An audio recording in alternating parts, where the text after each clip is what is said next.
Hey Wangshan family, welcome and welcome back. First of all, I'm really sorry. मैंने सोचा नहीं था कि इतना लंबा ब्रेक हो जाएगा. Believe me, मैंने आप सब लोगों को बहुत ज़्यादा मिस किया. आई होप कि आपने भी अपनी ऑथर को मिस ज़रूर किया होगा. So, आज एक न्यू फ़ैन फिक्शन स्टार्ट करते हैं. ये फ़ैन फिक्शन कहीं ना कहीं हमारी ज़िंदगी के एक बहुत इम्पॉर्टेंट फीलिंग पर बेस्ड है और वो फीलिंग है गिल्ट की. गिल्ट हमारी लाइफ में बहुत वियर्ड फीलिंग होती है जो हमें अंदर से कमज़ोर करने लगती है, हमें खोखला बनाती है. कोई फ़र्क नहीं पड़ता कि हम फिज़िकली, इमोशनली या मेंटली कितने ज़्यादा स्ट्रॉन्ग हैं. एक बार अगर लाइफ में बस एक बार हमारा कोई फ़ैसला गलत हो जाए तो हमें ज़िंदगी भर उस फैसले का, उस चीज़ का रिग्रेट होता है, गिल्ट होता है. और ये गिल्ट हर किसी में होता है, आप में, मुझ में और बाकी सारे लोगों में भी. ज़रूरी नहीं कि फैसला या सिचुएशन कितनी बड़ी या छोटी है, इम्पोर्टेंट सिर्फ वो फीलिंग है. कभी कभी शायद ही वो फैसला या वो सिचुएशन हमारी ज़िंदगी पर इफ़ेक्ट भी करे, पर फिर भी अगर वो फैसला या वो सिचुएशन हमारे जहन में छप गई तो हम चाह कर भी उसे कभी निकल नहीं पाते और उसमें ही घुटते रहते हैं. दुनिया को हम बता नहीं सकते, पर हम अंदर ही अंदर उस चीज़ पर, उस फैसले पर, उस सिचुएशन पर रिग्रेट करने लगते हैं. और उसके बाद हमारी ज़िंदगी में एक वर्ड की एंट्री होती है और वो वर्ड है काश.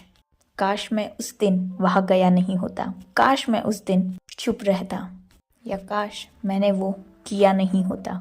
सच्चाई तो यह है कि जो होना है वो होकर ही रहता है, उसे हम में से कोई भी नहीं रोक सकता. पर फिर भी हम तो ह्यूमंस है ना, ये सारी बातें हम नहीं समझते.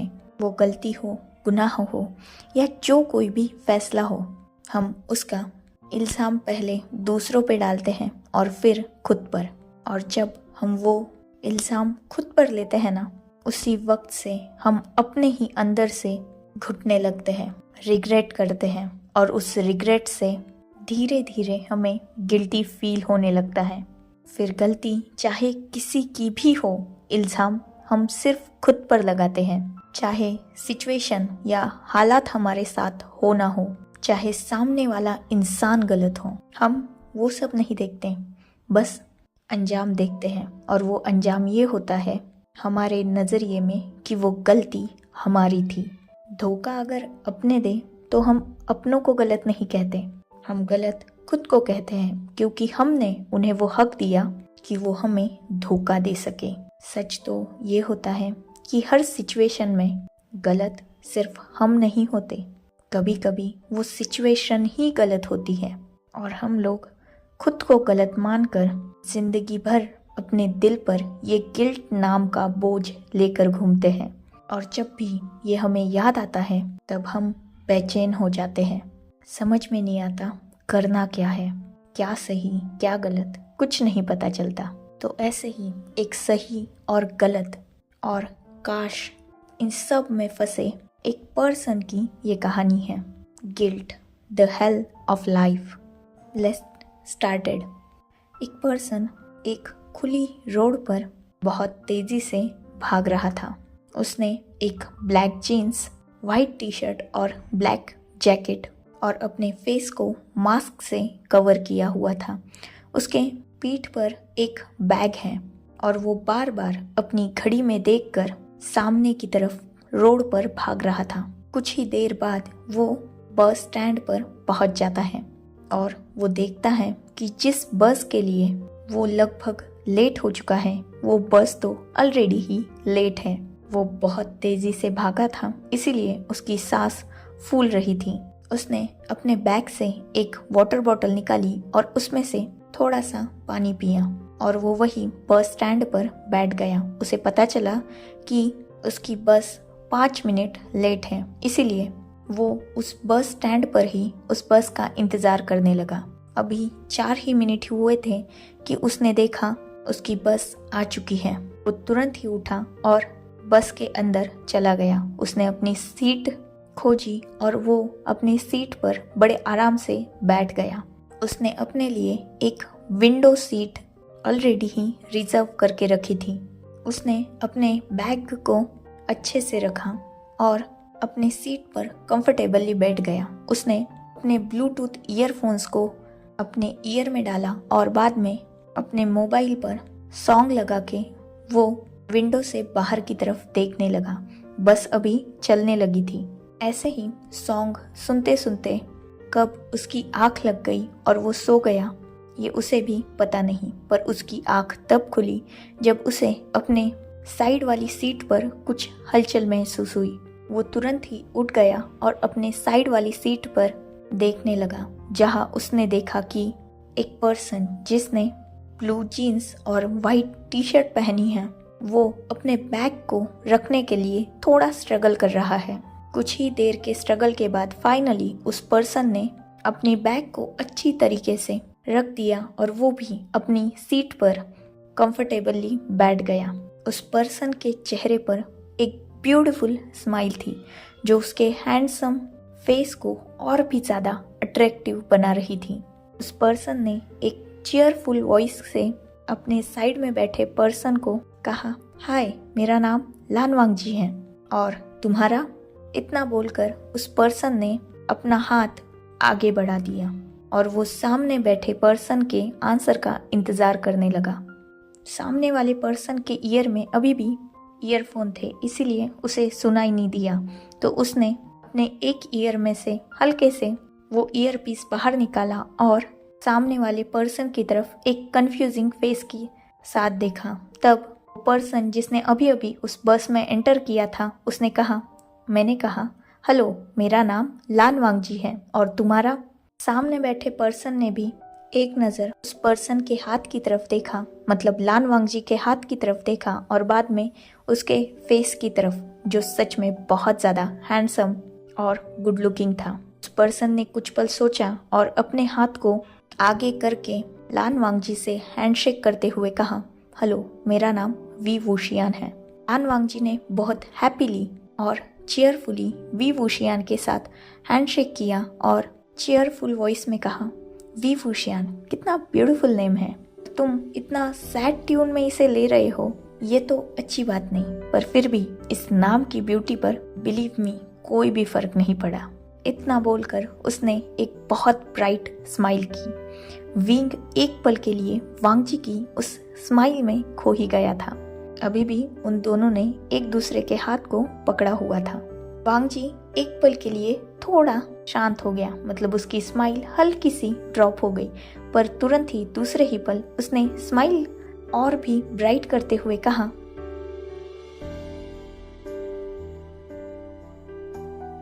एक्चुअली वी वूशियान बहुत लंबा हो जाता है और बहुत फॉर्मल भी लगता है, इसलिए क्या मैं तुम्हें सिर्फ तुम्हारे फर्स्ट नेम से बुला सकता हूँ, मतलब विंग। वो क्या है ना, अब जबकि हम दोनों फ्रेंड्स बन चुके हैं तो ये थोड़ा स्वीट भी लगता है और फ्रेंडली भी। वैसे तुम भी मुझे सिर्फ वांगजी पुकार सकते हो, विंग और वांगजी। वैसे तुम्हें क्या लगता है, हम दोनों के नाम बहुत से सिमिलर नहीं हैं? इतना बोलकर वांगजी ने विंग की तरफ देखा। विंग अभी भी थोड़ा कंफ्यूजिंगली वांगजी की तरफ ही देख रहा था। एक्चुअली उसे समझ में नहीं आ रहा था कि एक अनजान इंसान जिससे मिलकर उसे 2 मिनट भी नहीं हुए हैं, वो इतना कैजुअली और फ्रेंडली किसी से आसानी से बात कैसे कर सकता है, क्योंकि विंग के लिए तो ये सब बहुत डिफिकल्ट था। इसीलिए शायद विंग की जिंदगी में अब तक एक भी दोस्त नहीं था। खैर, विंग इन सब ख्यालों से बाहर आया और उसने वांगजी की तरफ देखा और बाद में उसका ध्यान अपनी हाथ की तरफ गया जो अभी भी वांगजी ने पकड़ के रखा था। विंग ने वांगजी से थोड़ा लो ट्यून में कहा, मेरा हाथ। वांगजी थोड़ा कंफ्यूज हो गया और वो विंग की तरफ देखने लगा। तब विंग ने फिर से उन दोनों के जॉइंट हाथ की तरफ इशारा करते हुए कहा, आई सेड, मेरा हाथ।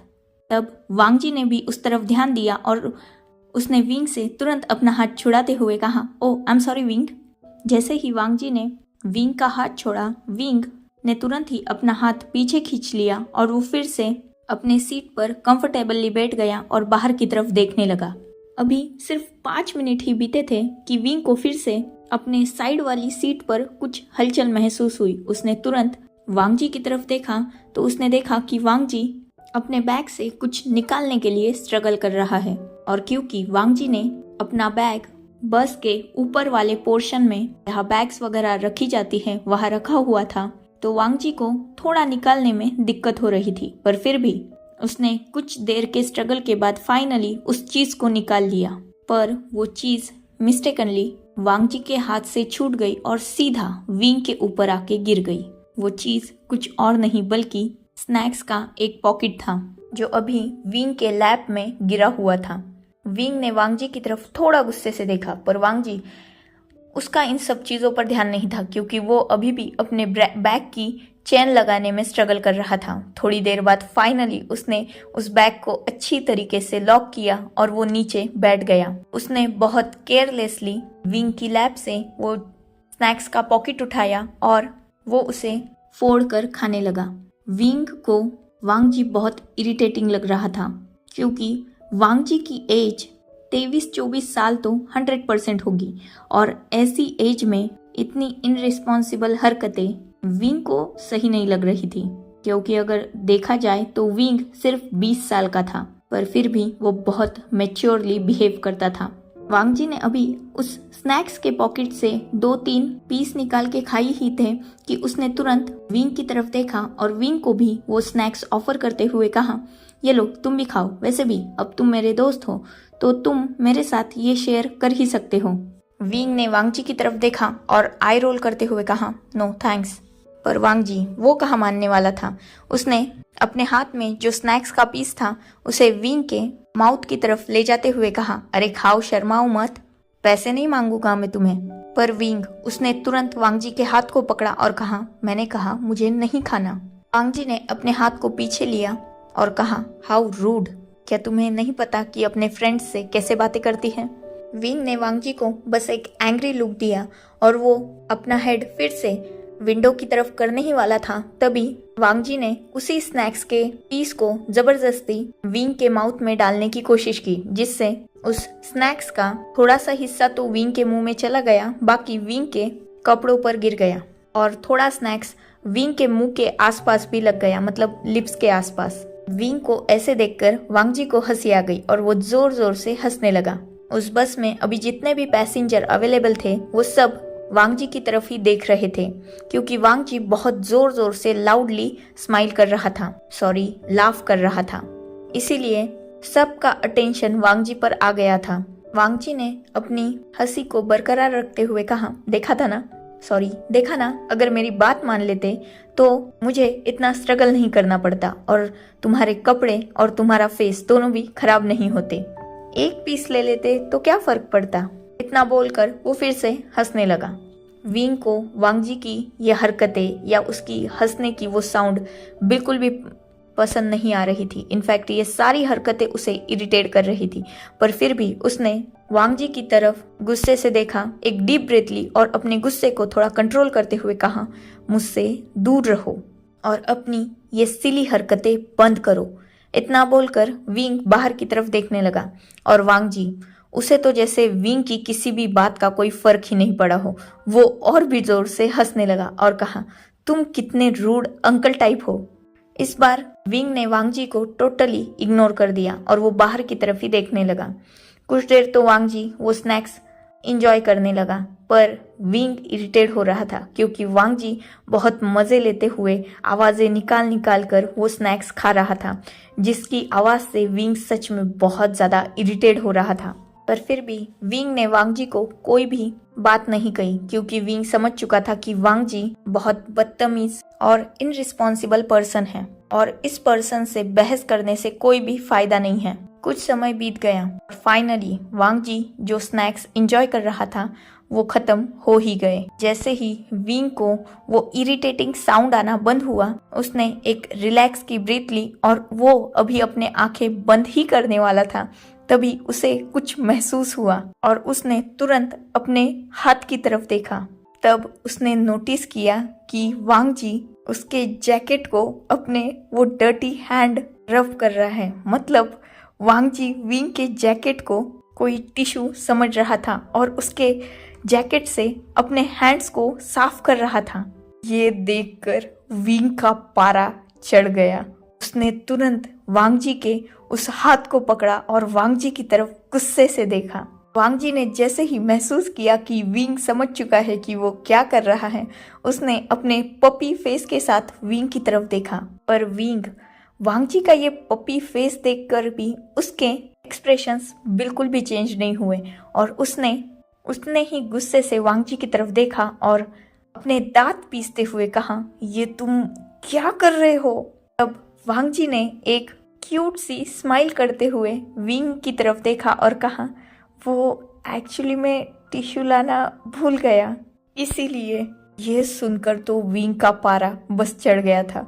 उसने वांग जी की तरफ देखा और कहा, तो तुम्हें मेरा जैकेट टिश्यू पेपर लगता है? तब वांग जी ने स्माइल करते हुए कहा, नहीं, आपका जैकेट आपके लिए जैकेट ही है, पर मेरे लिए अभी वो फिलहाल टिश्यू का काम कर सकता है, इसलिए मैंने पोंछ दिए। वैसे भी इतना गंदा नहीं हुआ है।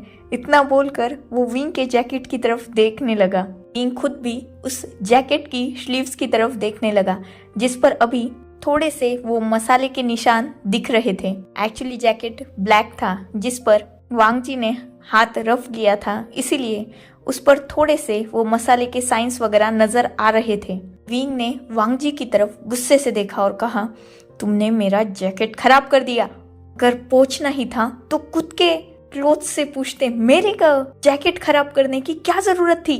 तब वांग जी ने एक वियर्ड स्माइल देते हुए कहा, अगर मैं अपने कपड़ों से पोंछता तो मेरे कपड़े तो खराब हो जाते ना, इसीलिए मैंने आपके कपड़ों से पोंछा।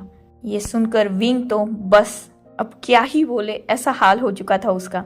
उसने वांग जी की तरफ गुस्से से देखते हुए कहा, अगर तुम्हारे कपड़े खराब हो सकते हैं तो क्या मेरे कपड़े खराब नहीं हो सकते? वांग जी ने उसी वियर्ड स्माइल को बरकरार रखते हुए कहा, ही कोई बात नहीं, वॉश कर लेना। विंग ने एक लॉन्ग ब्रीथ ली और बाद में वांग जी की तरफ देखा और कहा, सच में मुझसे दूर रहो। तब वांग जी ने एक वियर्ड फेस बनाते हुए कहा, सच्ची you are boring and uncle material. इतना बोलकर वांग जी ने अपने फेस को टर्न कर लिया। थोड़ी देर ऐसे ही खामोशी रही, पर वांग जी वो कहाँ ही शांत रहने वाला था। उसने फिर से विंग की तरफ देखा और विंग को अपने फर्स्ट फिंगर से टैप करते हुए कहा, ओ अंकल अंकल अंकल। क्योंकि 3 आवाज देने पर भी विंग वांग जी के किसी भी बात को कोई भी रिस्पॉन्स नहीं कर रहा था, तो वांग जी को गुस्सा आ गया और उसने गुस्से में चिल्लाते हुए कहा, यू बोरिंग ओल्ड मैन। जैसे ही विंग ने ये सुना, उसने गुस्से से वांग जी की तरफ देखा और वांग जी ने अपने फेस पर स्माइल लाते हुए कहा, अब अगर हम दोनों साथ बैठे ही है, सफर भी बहुत लंबा है, तो ऐसे गुस्सा करने से कुछ नहीं होने वाला। वैसे भी मैंने तो तुम्हें अपना दोस्त मान लिया है, तो अच्छा होगा तुम भी मुझे अपना दोस्त मान लो और हम थोड़ी बातें करते हैं। इससे हम दोनों बोर भी नहीं होंगे और सफर भी थोड़ा जल्दी कटेगा। क्या कहना है?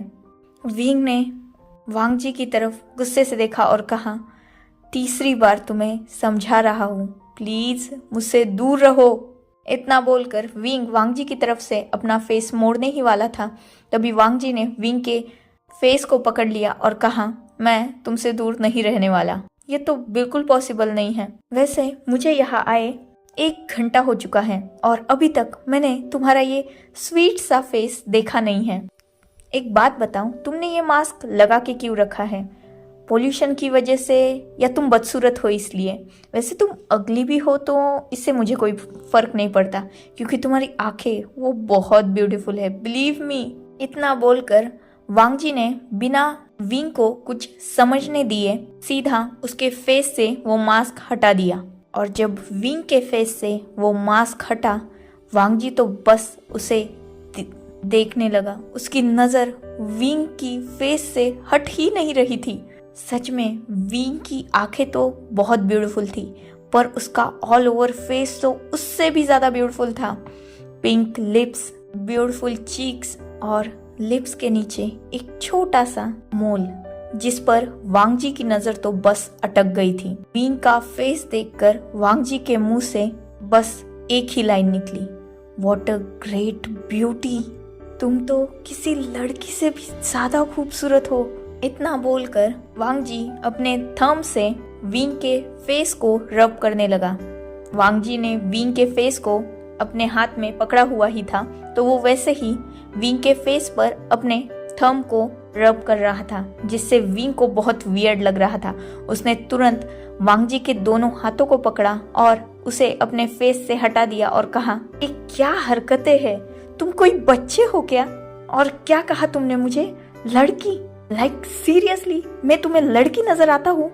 पर बेचारा वांग जी, उसका तो विंग की बातों पर कोई ध्यान ही नहीं रहा था। वो तो बस विंग के लिप्स की तरफ देख रहा था, जो वांग जी को डांटते हुए बहुत ब्यूटीफुली मूव हो रहे थे। वांग जी को बस ये फीलिंग थी कि इसे पकड़े और बाकी समझ जाओ। खैर, एक झटके के साथ वांग जी अपने होश में आया, क्योंकि बस ड्राइवर ने बहुत जोर से ब्रेक लगाया था, क्योंकि बस एक होटल के सामने आकर रुकी थी और सबको ये इंस्ट्रक्ट किया गया कि आधे घंटे तक बस यही रहेगी। किसी को अगर कुछ खाना है तो वो रुक सकते हैं, खा सकते हैं, और बाद में ठीक आधे घंटे बाद बस फिर से ट्रैवलिंग स्टार्ट करेगी। सबने नोट किया और वो सब बाहर की तरफ निकलने लगे, पर विंग वो बाहर नहीं जाना चाहता था, इसीलिए वो अभी भी अपनी सीट पर वैसे ही बैठा हुआ था। वांग जी उठ गया था। उसने विंग की तरफ देखा और कहा, हे ब्यूटीफुल ओल्ड अंकल, क्या तुम नहीं चलोगे? तब विंग ने वांग जी की तरफ देखा और आई रोल करते हुए कहा, मुझे भूख नहीं है। तब वांग जी ने तुरंत ही विंग का हाथ पकड़ा और कहा, मैंने कहा चलो, कुछ खाना मत, पर मुझे कंपनी तो दे सकते हो ना, मुझे खाते हुए देख लेना। इतना बोलकर वांग जी ने जबरदस्ती विंग के हाथ को खींचते हुए बस से बाहर लाया और वो होटल के अंदर चले गए। वांग जी ने अपने लिए कुछ फूड ऑर्डर किया और उसने विंग के लिए भी कुछ फूड ऑर्डर किया, पर विंग वो सख्त लौंडा था, ना का मतलब ना। उसने वांग जी की तरफ देखा और कहा, मुझे नहीं खाना। क्या एक बार बोली गई बात तुम्हारे पल्ले नहीं पड़ती? तब वांग जी ने एक टीजिंग टोन में कहा, मुझे तो बस तुम्हारे पल्ले पड़ना है, बाकी कुछ भी मेरे पल्ले नहीं पड़ता। अगर तुमने ये फूड नहीं खाया तो आई प्रॉमिस तुम्हें इसका रिग्रेट करना होगा। विंग ने वांग जी की तरफ देखा और कहा, रिग्रेट?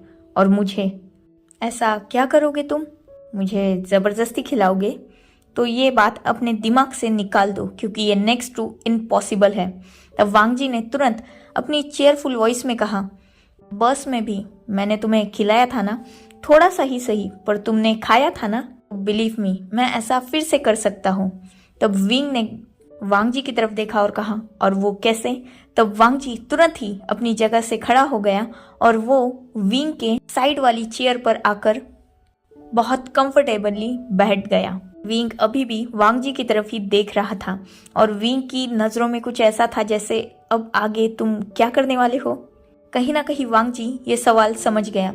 उसने प्लेट में से कुछ खाना उठाया और विंग के फेस को टाइटली पकड़ लिया, उसके दोनों चीक को, और उसे जोर से प्रेस किया, जिससे विंग का माउथ पाउटी हो गया।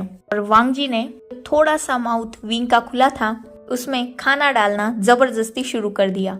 विंग इससे गुस्सा हो गया। उसने वांग जी के दोनों हाथों को टाइटली पकड़ा और उसे अपने गालों से निकालने की कोशिश की, पर वांग जी उसकी ग्रिप बहुत ज्यादा टाइट थी, जिससे विंग के माउथ में भी पेन होना स्टार्ट हो चुका था।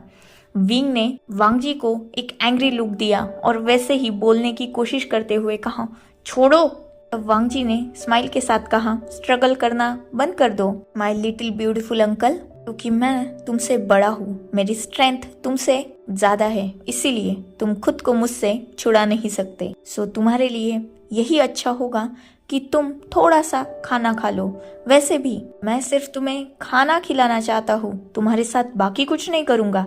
इतना बोलकर वांग जी ने फिर से विंग के माउथ में वो चीजें फोर्सफुली डालना स्टार्ट कर दिया। अब विंग, उसका माउथ ऑलरेडी पेन हो रहा था, ऊपर से सच में वांग जी स्ट्रांग था, इसीलिए विंग ने भी बस यस में अपना हेड शेक किया और बोलने की कोशिश करते हुए कहा, हाँ मैं खा रहा हूँ, प्लीज छोड़ो। ये सुनकर वांग जी के फेस पर एक बड़ी सी स्माइल आ गई। उसने तुरंत विंग के माउथ को छोड़ दिया और विंग के सामने बाउल करते हुए कहा, लो इसे खाओ। विंग ने बहस नहीं की और वो शांति से खाने लगा। वांग जी ने बिल पे किया और वो फिर से दोनों भी बस में आकर बैठ गए। विंग ने वांग जी से कहा, मनी कितनी हुई? मैं अपनी साइड का पे करूंगा। तब वांग जी ने कहा, ये मेरे ब्यूटीफुल अंकल को मेरी तरफ से ट्रीट थी, so don't worry. Wing irritate हो चुका था। उसने वांग जी की तरफ गुस्से से देखते हुए कहा, फर्स्ट मैं ब्यूटीफुल नहीं हूँ, सेकंड मैं अंकल तो बिल्कुल नहीं हूँ। मैंने तुम्हें ऑलरेडी अपना नाम बता दिया है, तो प्लीज मुझे नाम से पुकारो। इनफैक्ट तुम मुझे पुकार ही क्यों रहे हो? क्यों मुझ पर फोर्स यूज कर रहे हो? तुम और मैं एक दूसरे को जानते नहीं हो, क्यों मुझसे दुश्मनी निकाल रहे हो और मुझे इरिटेट कर रहे हो? वांग जी ने एक स्माइल के साथ कहा, इसका जवाब मैंने तो पहले ही दे दिया था। सफर बहुत लंबा है और मैं तुम्हारी तरह बोरिंग अंकल नहीं हूँ जो शांति से बैठकर सारा सफर गुजार दे। मुझे कुछ एंटरटेनिंग ज्यादा पसंद है और बिलीव मी, तुम मुझे बहुत प्यारे लग रहे हो। विंग इरिटेट हो चुका था पर वो कुछ नहीं कर सकता था और वांग जी, उसे विंग के इन सारी बातों से कोई फर्क नहीं पड़ रहा था। वो ऐसे ही विंग को इरिटेट कर ही रहा था। लगभग 8 घंटे बीत चुके थे। अभी भी ऐसे ही उनकी ट्रैवलिंग चल रही थी और वांग जी ऐसे ही अपने छोटे छोटे हरकतों से, अपने जोक से विंग को इरिटेट कर रहा था और विंग अब थक चुका था। वो ना वांग जी को रेजिस्ट कर रहा था और ना ही वांग जी को कोई जवाब दे रहा था। वो बस वांग जी की सारी हरकतें सह रहा था। उसे तो ऐसा लग रहा था कि ये सफ़र कब ख़त्म होगा, पर अनफॉर्चुनेटली ये सफ़र बहुत लंबा था और इतनी आसानी से ख़त्म नहीं होने वाला था। अब रात हो चुकी थी। जितने भी लोग ट्रैवल कर रहे थे उस बस में, वो हर कोई अपना अपना काम कर रहा था। कोई मोबाइल स्क्रॉल कर रहा था तो कोई सो चुका था, कोई एक दूसरे से बातें कर रहा था तो कोई अपने टैब लैपटॉप में अपना अपना वर्क कर रहा था। पर वांग जी, उसका तो बस एक ही काम बन चुका था। वो विंग को अपनी बातों से और हरकतों से इरिटेट कर रहा था और विंग वो बस इरिटेट हो रहा था और वो कुछ कर भी नहीं सकता था। ऐसे ही और 2 घंटे बीत गए पर अचानक ही एक जोर का झटका लगा जिससे हर कोई थोड़ा सहम गया और अचानक से बस भी रुक गई, थोड़ा अनकंट्रोल होके। सब लोग थोड़ा डर गए थे पर फिर भी सब सेफ थे।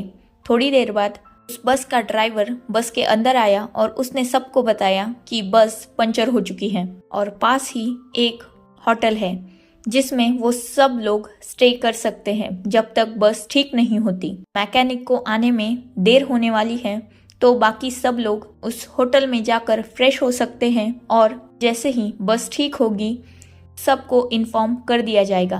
अब किसी के पास भी कोई ऑप्शन तो था नहीं, सब उस बस से उतर गए, विंग भी और वांग जी भी। मतलब वांग जी ने तो विंग को खींचते हुए ही बस से बाहर निकाला था।